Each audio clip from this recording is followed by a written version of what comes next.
Musculoskeletal system के question of the कुछ question हम प्रैक्टिस करेंगे। ठीक है, फर्स्ट क्वेश्चन है हमारे पास इसमें कि एक स्टाफ नर्स है और वो ऑर्थोपेडिक फ्लोर पे है, और इनमें से कौन सा लगता है जिसमें आपको टीचिंग की जरूरत है, फर्दर स्टाफ एजुकेशन की जरूरत है।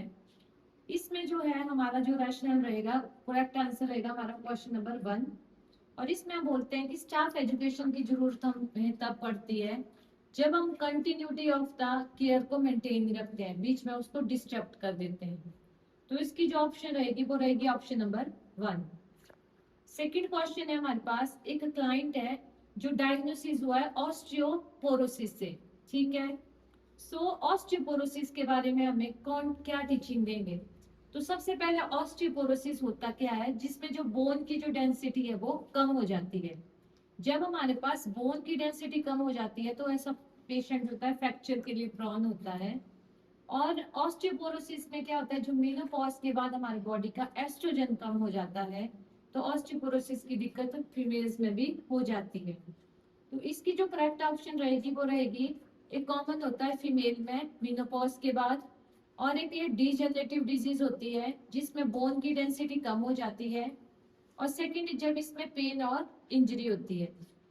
नेक्स्ट क्वेश्चन है हमारे पास, एक क्लाइंट है जो घर पे गया हुआ है और हमने उसके कास्ट ऑन हिज लेग। तो सबसे क्रिटिकल पॉइंट क्या है, मान लो फ्रैक्चर हुआ था और आपने फ्रैक्चर चढ़ा दिया है, तो घर पे उसको कौन से साइन के लिए हम बोलते हैं कि आपने रिपोर्ट करना है। तो हम इसमें बोलते हैं कि आपने रिपोर्ट करना है science of A impaired circulation है। इम्पेयर्ड सर्कुलेशन होता है, इट मीन्स क्या होता है कि वहां पे परमानेंट डैमेज होने लग जाता है और वहां पे प्रॉपर ऑक्सीजनेशन नहीं होती है उस एरिया की। तो इसीलिए जो साइंस होता है हमारे पास, हमने इम्पेयर्ड सर्कुलेशन के लिए क्या करना है, रिपोर्ट करना है। नेक्स्ट क्वेश्चन है हमारे पास, एक क्लाइंट है वो इंटेंसिव केयर यूनिट में है। ठीक है, और उसको हमने स्टेबलाइज किया है, सर्वाइकल का उसको फ्रैक्चर है, और हमने वहां पे पिन केयर स्केलेटल ट्रैक्शन लगी है, पिन दे रहे हैं, पिन केयर हो रही है उस पेशेंट की। तो कौन सा ऐसा साइंस होता है जो नर्स ने इमीडिएटली जो है वो फिजिशियन को रिपोर्ट करना है। तो पहला साइन होता है कि अगर वहां जहां पे पिन केयर हो रही है, पिन इंसर्ट हो रहा है, पिन इंसर्शन साइड पे अगर येलो कलर का ड्रेनेज आ रहा है, तो नर्स ने इमीडिएटली फिजिशियन को बोलना है, बिकॉज ये साइन रहता है हमारे पास इन्फेक्शन का। नेक्स्ट क्वेश्चन है, 72 ईयर्स की वोमेन आ रही है और वो मेनोपॉज हो चुका है उसका, और वो बोल रहा है कि मुझे डे बाय डे लग रहा है कि मेरी थोड़ी हाइट कम हो रही है। तो इस साइन हम इसमें कौन सा डिसऑर्डर हो सकता है, ऑस्टियोपोरोसिस। बिकॉज ऑस्टियोपोरोसिस में आफ्टर द मेनोपॉज क्या होता है, हमारी बोन की डेंसिटी जो है कम होने लगती है। बोन की डेंसिटी कम हो रही है, इट मीन्स आपकी हाइट पे इफेक्ट करेगी।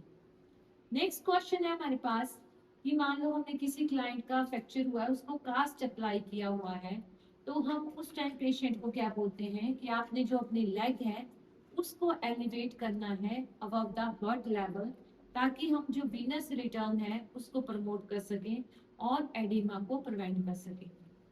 नेक्स्ट क्वेश्चन है हमारे पास, एक क्लाइंट है वो रिहैबिलिटेटेड यूनिट में है और मल्टी डिसिप्लिनरी टीम उसके साथ काम कर रही है।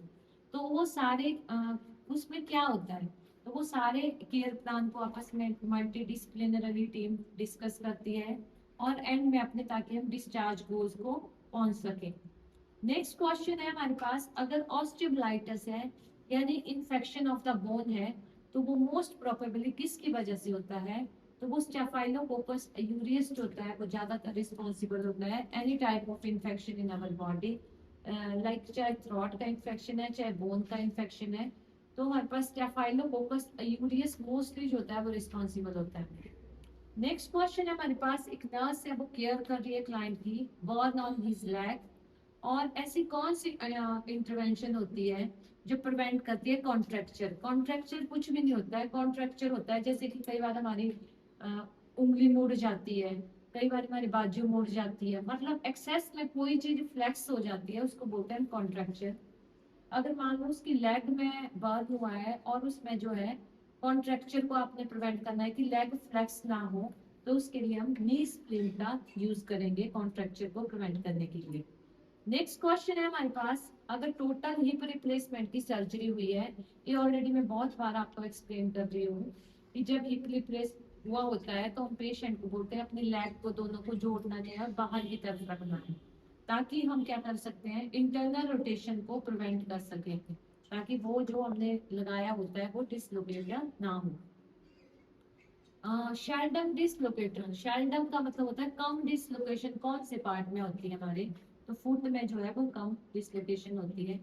नेक्स्ट क्वेश्चन है कि हमारे पास यहाँ L1 और लेमिनेक्टमी करनी है, ठीक है, अपने बोन को स्टडी करना है, इसके लिए माइलोग्राफी कर रहे हैं, तो इसमें जो है वो हम कहाँ पे करेंगे, तो ये जो है यहाँ पे करेंगे। नेक्स्ट क्वेश्चन है हमारे पास कि अगर हमने क्या किया है, माइलोग्राफी हमने शेड्यूल की है और उसके बाद हम पोजीशन कौन सी देंगे पेशेंट को, तो इसमें जो है हम हेड ऑफ द बेड जो है वो एलिवेट करेंगे 45 डिग्री तक, ताकि हमने जो इंजेक्टेड जो हमने डाई होती है, जो डाली होती है, वो धीरे धीरे जो हमारी बॉडी से बाहर की तरफ मूव करें प्रेशर के साथ। नेक्स्ट क्वेश्चन होता है कि क्लाइंट है जिसको ऑस्टियोआर्थ्रोपोरोसिस है, तो आप उसमें कौन सी, तो हम मिल्क प्रोडक्ट के लिए ज्यादा प्रेफर करेंगे और कैल्शियम इनटेक के लिए।